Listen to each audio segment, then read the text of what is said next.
అసలు ఒబేసిటీ వస్తుంది అని మనం గుర్తించవచ్చా? ఎట్లా గుర్తించవచ్చు? దాని లక్షణాలు ఏమైనా కనిపిస్తాయా?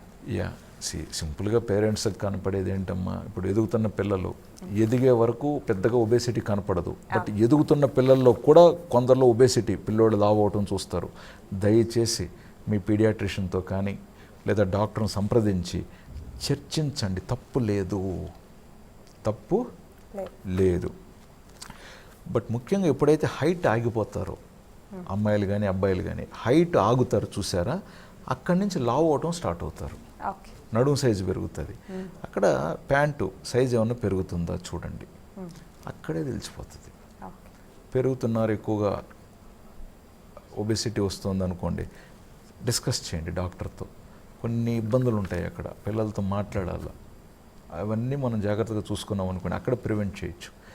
పెద్దలు అంటారా, మగవారు బెల్ట్ టైట్ అవుతుంది, నెంబర్ మారుస్తున్నాం, ఇదివరకు ఏ హోల్లో పడేది ఇప్పుడు ఈ హోల్కి వేసుకుంటున్నాం, ఆలోచించాలి.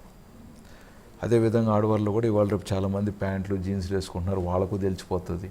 లేదా జాకెట్ ఇక్కడ కూడా టైట్గా ఎక్కదు, అక్కడ తెలిసిపోతుంది. చాలా అంటే గమనించి గుర్తిస్తే పక్కన వాళ్ళకున్నా తెలుస్తుంది, లేదా వీళ్ళకన్నా తెలుస్తుంది. బట్ అక్కడ స్పందించాలి.